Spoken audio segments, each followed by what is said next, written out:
Di era digital hari ini, teman-teman, kita nggak lagi hanya melihat sebuah kebenaran, tapi kita melihat sebuah tampilan ataupun casing.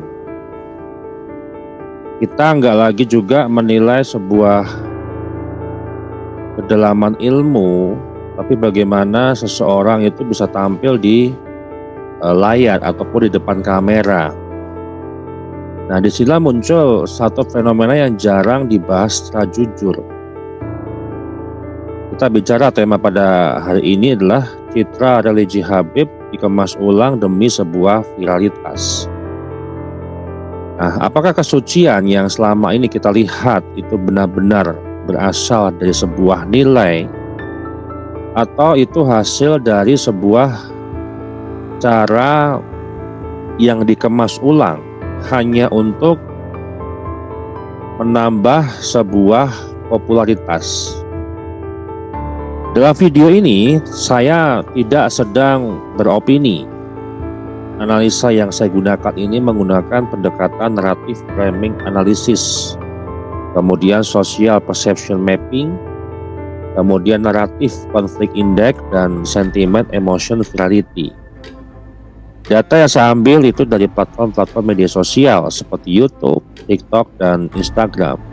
Artinya, silakan siapapun atau kelompok manapun itu bisa mengecek ulang, bisa membandingkan, dan bisa menguji sendiri. Nah, dalam pembahasan pertama ini, saya ingin membahas terkait tentang realitas visual mengalahkan sebuah substansi. Kalau kita perhatikan, teman-teman, di media sosial, konten-konten religi yang viral itu hampir selalu mempunyai pola yang kita bisa amati itu konsisten dan sama. Visualnya rapi, ekspresi tenang, kemudian tone suara lembut, framing yang menyentuh emosi, kemudian menggunakan kamera yang bagus, yang canggih, dan seluruh kata-kata demi kata, kalimat demi kalimat disusun dengan baik. Nah, dari observasi ratusan konten yang saya lakukan selama ini, sekitar 65-70% konten-konten religi yang viral itu ditopang oleh kekuatan visual dan penyampaian, bukan dari suatu kedalaman isi. Dan ini bukan berarti gak ada ilmu sebenarnya, tapi kalau kita melihat cenderung yang membuatnya itu viral justru bukan ilmunya atau substansinya, melainkan cara penampilan atau kemasan. Nah, ini sama halnya dengan podcast-podcast yang selalu menghadirkan habaib, itu selalu dikemas dengan nuansa yang sangat bagus, sangat profesional, bahkan melakukan beberapa kali shoot gitu ya, dan kemudian menggunakan pencahayaan yang sangat luar biasa. Nah, sekarang kita melihat pola komentar publik. Ini kan setelah dikemas, di-packaging dengan baik, kemudian dipasarkan. Apakah publik menerima atau tidak? Entah apapun itu isinya, yang penting adalah sebuah packaging. Nah, kalau kita melihat komentar-komentar publik, itu pasti bawaannya selalu ke visual. Membuat publik itu terkesima dengan pembawaannya. Misalkan ini pembawaannya adem banget, kelihatan berwibawa, auratnya dijaga, pasti alim, sopan, ramah, banyak hiburannya, banyak guyonannya, tidak serius gitu kan. Dan ini adalah hasil daripada tanggapan publik atas packaging ataupun kemasan yang didaur ulang, yang dikemas ulang supaya itu menjadi sebuah viral. Nah, teman-teman bisa perhatikan, gak ada ataupun saya bilang gak akan ada, tapi sedikit lah. Bahkan gak ada juga kalau saya katakan yang mengatakan bahwa oh argumennya kuat secara ilmiah. Misalkan podcastnya Habib di channel-channel artis atau podcast populer, itu pasti lebih terkesima terhadap sebuah visual tampilannya. Tapi jarang atau bahkan nggak ada yang mengatakan atau berpendapat atau mengomentari, wah ini argumennya kuat secara ilmiah, wah ini metodologinya bisa dipertanggungjawabkan. Nah justru yang dinilai itu adalah tampilan, ya, gesturnya, kemudian aura visualnya.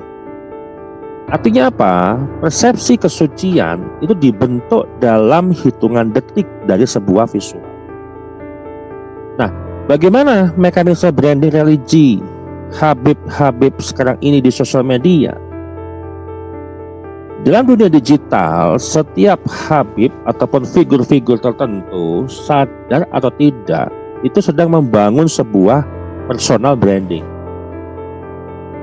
Kalau Habib ataupun figur-figur tertentu sedang membicarakan sesuatu hal, ya, baik itu keilmuan atau berbicara hal lain, misalkan masuk ke dalam tema politik, maka sebenarnya sadar atau nggak sadar itu sedang membangun personal branding. Nah, branding itu terbentuk dari sebuah visual juga.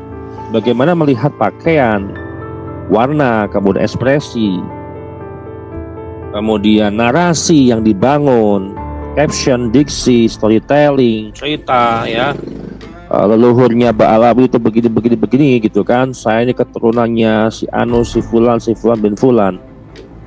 Kemudian konsistensi kontennya, ya, dan interaksi dengan audiens. Nah, sekarang pertanyaan yang penting yang mesti dijawab, apakah branding itu terjadi secara alami atau memang sudah menjadi sebuah strategi yang tidak disadari?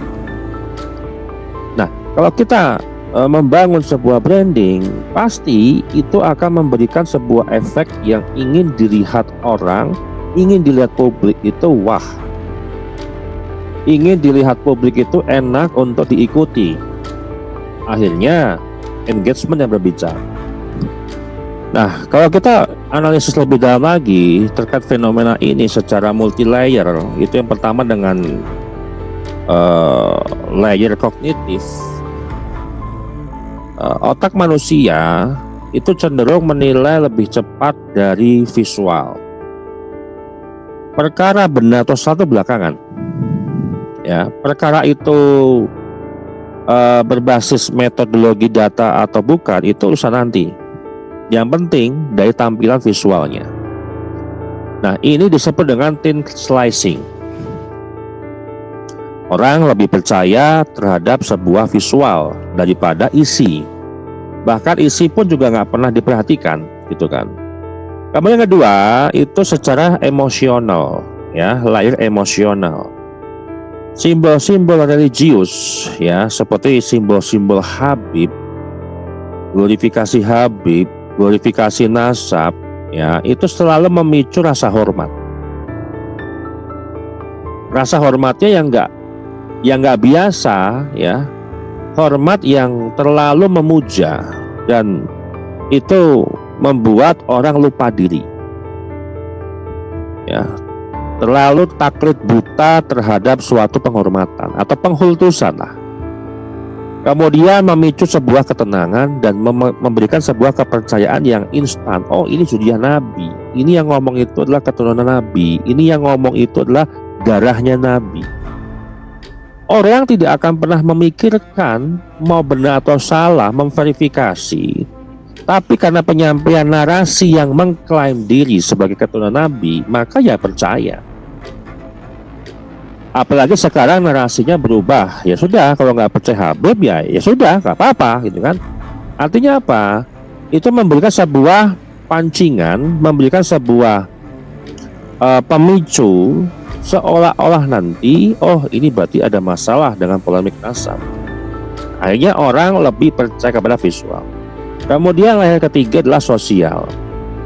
budaya kita suka nggak suka itu masih kuat di dalam hal ya, sesuatu hal di mana melihat siapa yang tampil religius ya. Sekarang kalau kita bandingkan dengan ulama-ulama kampung, ulama-ulama NU yang angka rumput yang nggak terkenal, padahal memiliki sebuah keilmuan yang luar biasa, itu nggak dilihat ya. Lebih terlihat orang ataupun figur-figur tertentu atau habib yang ilmunya jauh ya, jauh di bawah dengan ulama-ulama ataupun kiai yang nggak pernah tampil ya. Jadi efek visual itu memberikan beberapa dampak. Nah, kemudian yang keempat, secara diskursif, perubahan besar itu terjadi ketika dulu berbicara apa sih ilmunya, apa isi ilmunya, apa yang dimuat kandungan di dalam sebuah ceramah.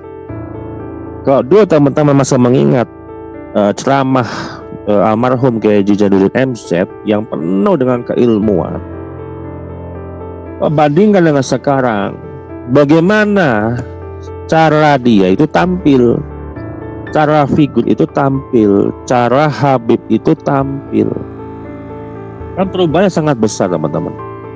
Bahkan kalau saya dulu mendengarkan ceramah nasihat dari Kiai Haji Zainuddin MZ sambil tiduran nonton TV waktu itu, selalu ingin mendengar ceramah-ceramah yang menyentuh dengan hati, penuh dengan keilmuan.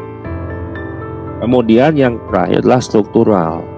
Nah, algoritma platform sosial media itu hanya mendorong ya visual menarik, engagement tinggi, bukan kedalaman sebuah argumen. Jadi gini, nampaknya indikasi-indikasi kuat itu mengarah kepada narasi Habib-Habib ini untuk mempertahankan mati-matian nasabnya hanya tinggal satu kesempatannya untuk tampil secara baik ya, dengan mempackaging ulang, dengan mengemas ulang supaya viralitas, lebih mementingkan terhadap penampilannya ketimbang kedalaman sebuah argumen.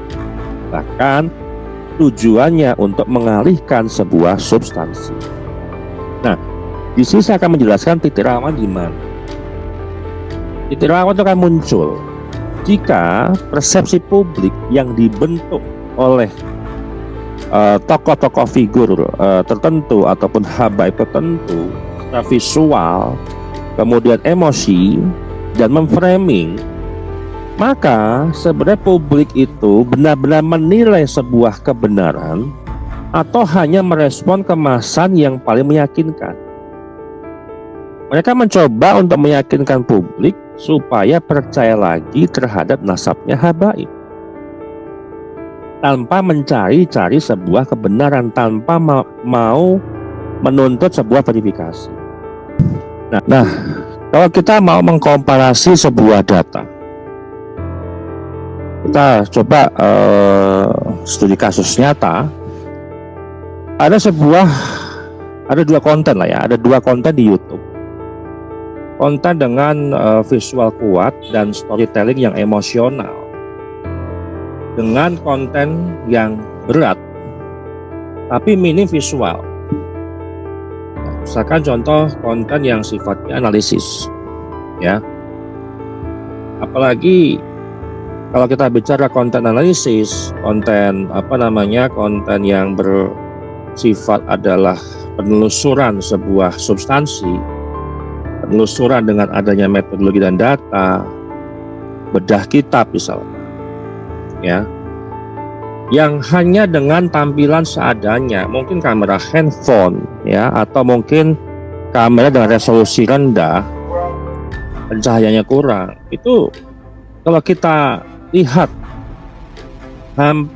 hasilnya itu sebenarnya hampir selalu sama. Nah, namun konten pertama itu jauh lebih tinggi views-nya, like-nya, share-nya, walaupun belum tentu lebih dalam secara substansi, hanya memprovokasi misalkan, hanya menuduh, kemudian hanya sebuah kebenaran gitu ya. Nah, ini lebih tinggi substansinya. Nah, disinilah ilusi yang terbentuk. Kalau kita melihat satu pola besar, visual itu memicu sebuah emosi, dan emosi membentuk sebuah kepercayaan. Bahkan kepercayaan itu dianggap sebagai sebuah kebenaran. Padahal itu bisa jadi hanya sebuah ilusi persepsi. Nah, kalau kita melihat hal itu, ya kita bisa komparasi lah. Mana video ataupun konten yang memang memiliki citra religius, namun hanya untuk mengemas saja supaya ini viral, dengan video ataupun konten-konten yang isinya adalah sebuah keilmuan. Nah, kalau kita bisa ambil kesimpulan, kita menjadi paham terkait pola-pola besar yang satu itu. Dan kesimpulan yang nggak nyaman sebenarnya kalau kita bicara di era digital, era yang canggih, kesucian itu tidak hanya dinilai tapi juga diproduksi secara visual. Dan di dalam sistem itu, tampilan itu bisa mengalahkan sebuah substansi. Nah, sekarang kita kembalikan lagi pada Anda. Ketika Anda melihat seseorang, figur ataupun habib di media sosial, apakah Anda benar-benar menilai isi pesannya, atau Anda juga sudah terpengaruh sejak detik pertama atau secara ilusi oleh cara penyampaiannya atau cara tampilannya? Karena kita bicara di era ini, yang terlihat meyakinkan itu belum tentu paling benar, dan yang paling benar belum tentu itu yang paling terlihat. Demikian dari saya, terima kasih.